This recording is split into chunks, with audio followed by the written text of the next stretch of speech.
Erin, you've really aged. Women over 40 are pretty much done for, aren't they? I think so too. Compared to the moms of other kids in my class, she's the oldest, and it's embarrassing. Yeah, I get it. Mom doesn't need to come to school events anymore. It's better if only Dad comes. I totally understand how you feel, Paul. To be honest, I regret marrying her. Right.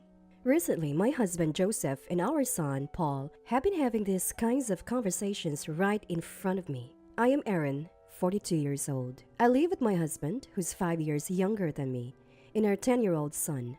Joseph works for a cosmetics company. Both my parents have passed away, but Joseph's are still alive. Joseph's brother and his family live with his parents. They have 5 kids, so his parents are too busy with their grandchildren to pay much attention to us. In a way, it's easier than them meddling too much, so I don't really mind. Joseph used to be very caring, kind when we got married, but now he treats me like I'm just middle-aged. Paul, growing up seeing this, has started to speak rudely to me, imitating Joseph.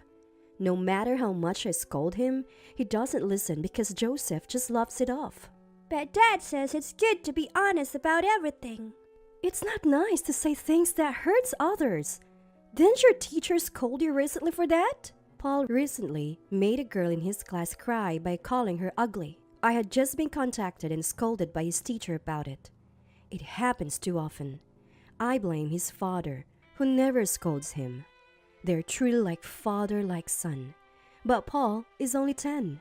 I worry about what he'll become in the future if he is like this now. Even as an adult, it hurts to hear such things. Being called old or ugly every day by the only 2 family members have really gets me down. I quit my job to get married and raise Paul. But once he started elementary school, I took a part-time job at a supermarket. Actually, that's where I met Joseph. We started talking after seeing each other there a few times, and that led to dating and then marriage. I used to be a full-time employee at the main branch of the supermarket, but now I work part-time at a branch within walking distance from our home. Lately, I've been working weekends too, and the manager is happy about it. Are you sure it's okay? What about your husband and son? It's a big help that you can work on weekends. Yes, my husband takes care of our son. Your husband sounds great. That's the usual response when I say that. Indeed, Joseph often takes Paul out on weekends. But it's more like they're treating me as a nuisance than looking after him. Erin doesn't need to come with us. Yeah, it's more fun just with Dad. It'd be embarrassing if people thought Erin was part of the family. I don't want people to think my mom is someone as ugly as her. That's what they say about me. So he's far from a good husband. If you give me more allowance, I might go out with you, Paul sometimes says. That must be Joseph's influence. I already give you a monthly allowance. It's not nearly enough. Telling him to spend it more wisely doesn't help. He almost always spends it all on the same day he gets it. It goes on snacks and games, just frivolous things. An ugly woman should stay home alone. It's Mom's fault. She doesn't give me enough allowance. Saying that, Joseph and Paul left again today. I've been working on weekends lately, but the manager told me to take a break and relax with my family for once, and I couldn't refuse bluntly. I felt too embarrassed to admit to him that I was being ostracized by Joseph and Paul. After finishing the cleaning and laundry, I let out a big sigh. Having nothing else to do, I thought about going shopping for the first time in a while. A little stroll outside would be a nice change of pace. I enjoyed some window shopping, but then realized I didn't particularly want anything.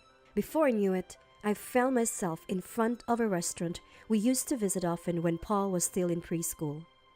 Back then, Paul didn't talk back like he does now, and Joseph was still kind. I almost teared up thinking about those times. No matter how fondly I recall the past, it won't change the present. I left the place with that thought. A bit further away, I heard a familiar voice and turned around. What? There were Joseph and Paul, with an unfamiliar woman, looking like a happy family, entering the restaurant without noticing me. Who was that woman? Paul was smiling at her, a smile he had never shown me.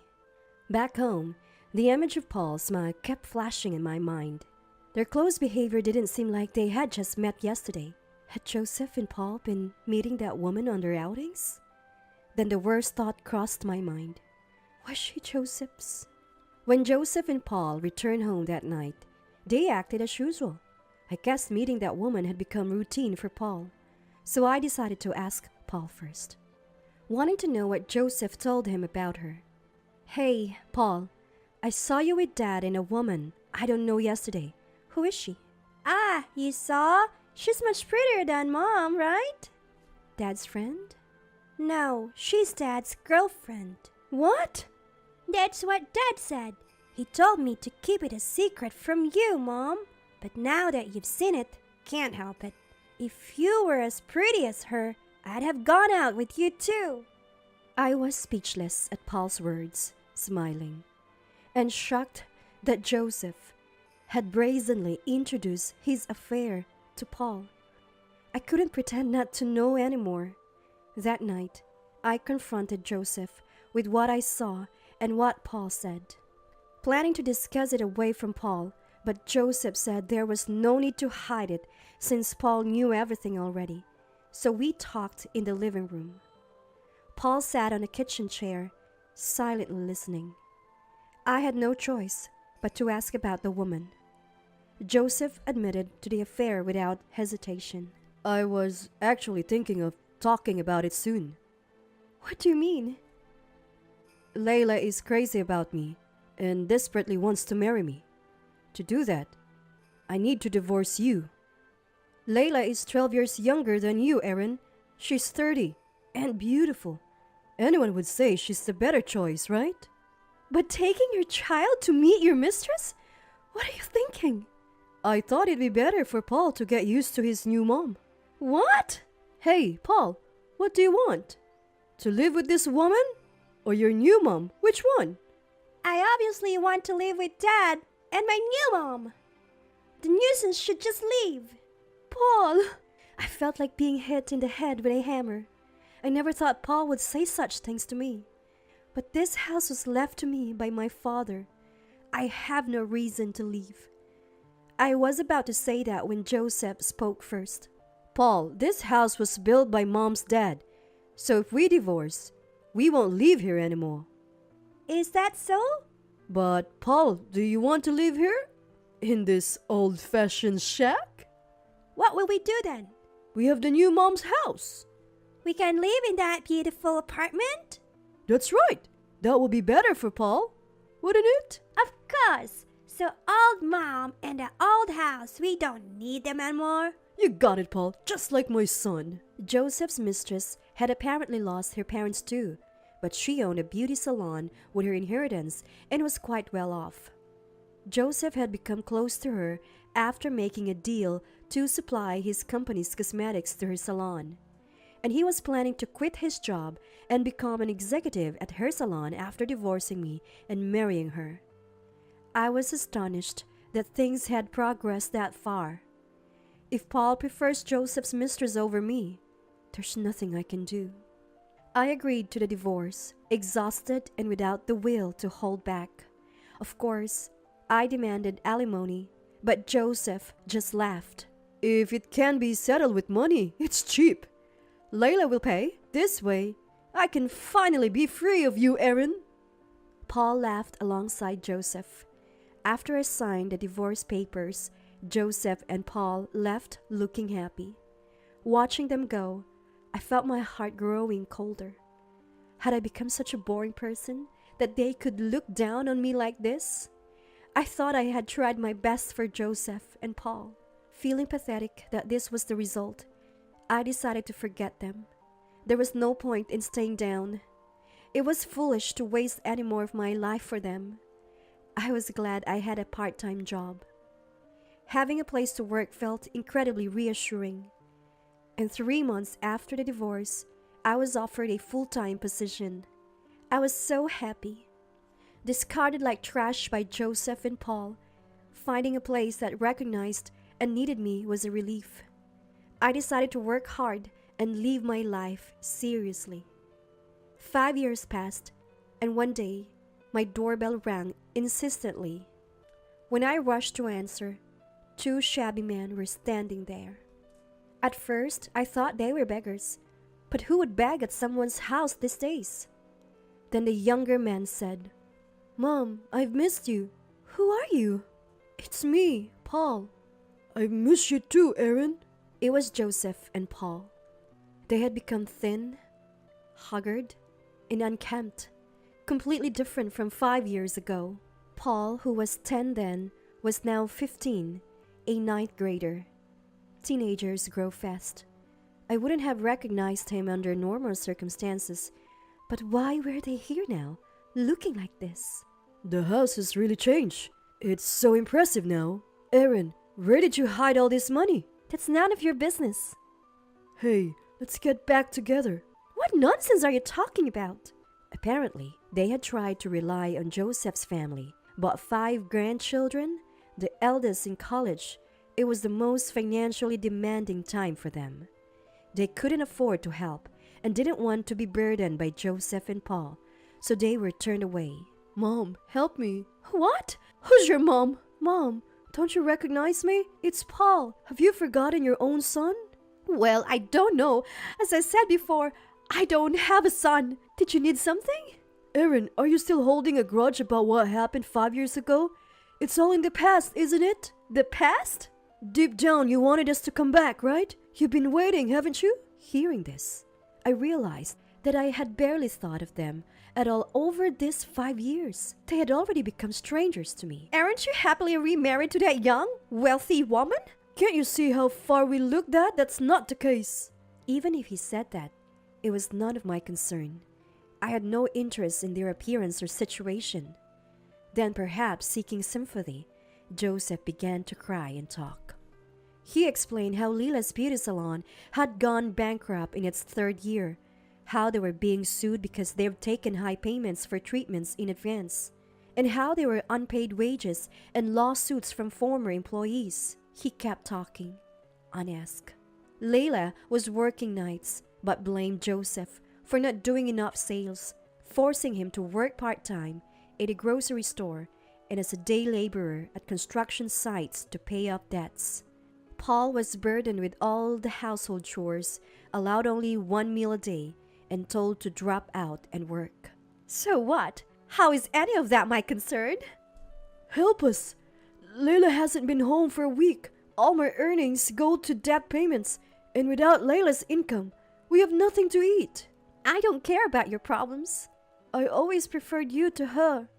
Dad betrayed you, so it's understandable you're angry, but I'm your son." "Aaron, are you betraying me?" "I was just a kid taken away by Dad. Please, Mom, let me stay here. I want to go to high school and I'll use my allowance wisely." "Allowance?" To think they expected me to feed them, send Paul to school, and even give him an allowance? And not a single word of apology from either of them? Like father, like son. "I am your son, Mom. You can't abandon me. A mother can ignore her struggling son." "Paul, you planning to come back here alone?" "Well, Dad's divorced from you, so he's a stranger now, but it's different for me." "Do you even know the truth, Paul?" "The truth? Paul is just like me, a stranger to Aaron. Even if Paul wants to live comfortably here, I won't let him do that." "What do you mean?" Paul's biological mother had passed away shortly after he was born. For a while, Joseph's parents took care of him, but they couldn't manage with their own young kids. Eventually, they gave up. That's when Joseph, with baby Paul, started coming to our supermarket. I felt sorry for him and ended up marrying him on Paul's first birthday. I thought of Paul as my own son and decided to raise him with care. Initially, Joseph was grateful and helped around the house, and I was glad to be married. But as Paul started elementary school, Joseph stopped helping and started saying, "You're cold to him because he's not your flesh and blood," whenever I scolded Paul for misbehavior. It became harder to scold Paul after hearing that so often, and so Paul became a child who spoke rudely and looked down on others. I tried my best to correct his behavior, But Joseph's tacit approval only made Paul more disrespectful. Moreover, after Paul chose Joseph's mistress over me as his mother, any maternal feelings I had for him had vanished.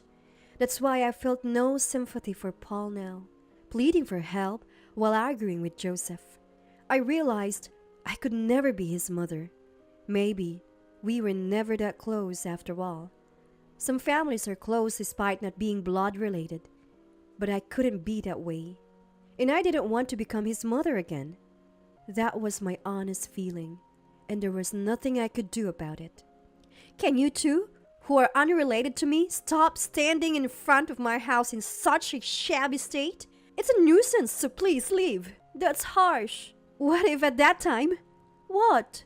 5 years ago, if you had said you wanted to live with me, even without blood ties, I was ready to go through any hardship to raise you. Mom, you chose to leave me first, Paul, so I am no longer your mother. Don't come here again, and you too, Joseph. At my words, Paul and Joseph both slumped their shoulders. Then as I said those words, my husband Brian came home. What's wrong? Welcome home. Aaron, you remarried? Yes, 2 years ago. Who are they? Some people from the past, but they were just leaving. I had told Brian about my divorce and my son. He probably realized that these two were my former family. Without saying a word to them, Brian turned his gaze back to me. I'm home. What's for dinner? Your favorite meat and potatoes. Looking forward to it. Let's go inside. You're done here, right? Brian put his hand on my back and glared at them. They stood there stunned, but I entered the house with Brian, closing the door behind us. Later, Joseph's wife was arrested for fraud. Apparently, as their business struggled, they pretended to use high-quality cosmetics but actually diluted them with water or switched them to cheap drugstore products, selling them as their own luxury brand. An employee who did not receive his salary filed a complaint. Joseph, being in charge of oversight, couldn't escape liability for damages.